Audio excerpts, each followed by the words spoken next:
वंदे मातरम, जय भारत। भाई राजीव दीक्षित अमर रहे। बार बार हम ये कहते हैं, इस सृष्टि में जो कोई भी है वो सब हमारा अपना है।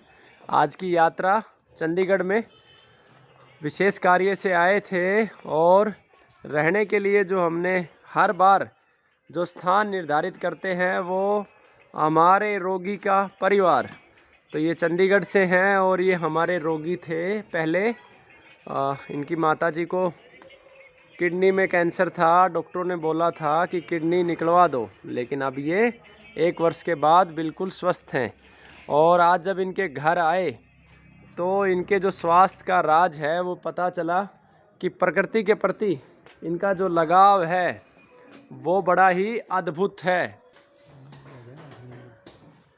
देखिए, शानदार नींबू और घर के ठीक बाहर करेले, यानी कि पूरी मेहनत इन्होंने। तो अब हम आ गए हैं छत के ऊपर और बार बार हमारे मन में एक प्रश्न चलता रहता है कि एक जैसी दवा हम देते हैं और परिणाम कभी भी एक जैसे नहीं आते। तो एक सवाल तो मन में रहता है कि शायद प्रारब्ध यानी कि पिछले जन्म के कर्म थे, इसलिए परिणाम नहीं आया। लेकिन एक जो विशेष बात हमने देखी, जितने भी रोगियों के घरों में हम गए, कुछ दिन पहले जयपुर हम गए थे, वहाँ भी ये बात हमने नोटिस की कि उन्होंने भी अपने घर में बहुत सारी वनस्पतियाँ लगा रखी थी, तुलसी के पौधे, सदाबहार के पौधे।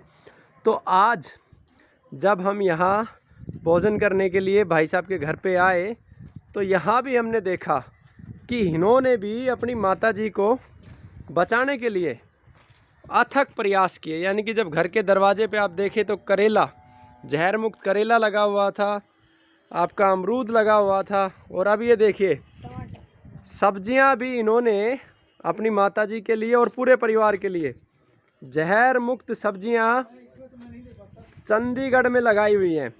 अब बहुत सारे रोगियों के मन में ये प्रश्न होता है कि जी हम ये पत्ते कहाँ से लेके आएँ, जहर मुक्त सब्जियां कहाँ से लेके आएँ। ये देखिए, तो शायद आज मुझे ये एहसास हुआ है कि इनकी माताजी का ठीक होना, इतनी बड़ी समस्या से ठीक होना, कि जहां डॉक्टरों ने ये बोल दिया कि किडनी निकालेंगे, किडनी में कैंसर यानी कि 4-5-6 महीने की जीवन, उसमें दवा का परिणाम नहीं है। कहीं ना कहीं जो सबसे बड़ा श्रेय जाता है वो इन्होंने जो ये मेहनत की हुई है। यानी कि टमाटर भी यहीं पे लगा हुआ है, धनिया भी, ये देखिए धनिया भी यहीं पे लगा हुआ है, और मूली भी, तुलसी, पुदीना, ये देखिए पालक भी। तो मैं सभी रोगियों को एक संदेश के रूप में कहना चाहता हूं कि अगर जीवन बचाना है तो आपको अपने रोगी के ऊपर अथक मेहनत करनी पड़ेगी। तो मैं बार बार नमन करता हूं। मेरे साथ हैं आपका शुभ नाम?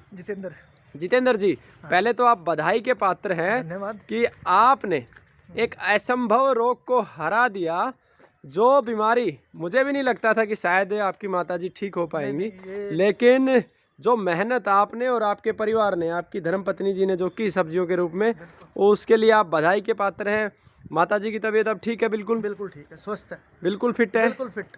घर का कार्य कर रही हैं, दूध निकालती हैं, मैं आपको लेके चलता हूँ अभी। अच्छा, दूध निकालती हैं। हाँ, शाम को 2 गायों का दूध निकालती हैं, हर रोज 2 गायों का दूध निकाल रही हैं। तो आप खुद देखिए, ये सिर्फ और सिर्फ प्रकृति माँ का मेहनत जो है, प्रकृति माँ के साथ जो हमारा जुड़ाव है, उसी का नतीजा है। अन्यथा कल ही मेरे पास एक बेंगलोर का केस आया था, 6 साल का बच्चा, बिल्कुल आप जैसा था, और पिता भी है सब में। डॉक्टरों ने बोला कि 1 किडनी निकालेंगे, निकाल दी, और ठीक 4 माह के बाद समस्या फिर से शुरू, फेफड़ों में शुरू। पहले 27 कीमो बच्चों को दी, बाद में फिर से दी। तो ठीक, आपको क्या बोला था डॉक्टरों ने? किडनी रिमूव कराने के लिए। किडनी रिमूव, कैंसर कहाँ पे था? किडनी में था। तो ये देखिए, पहला प्रयास प्रकृति माँ के लिए, फिर जो कुछ हो देखी जाएगी। तो बहन जी को भी मैं नमन करता हूँ, बहुत ही अच्छा भोजन इन्होंने करवाया। बहन जी वंदे मातरम, और बहुत बहुत धन्यवाद।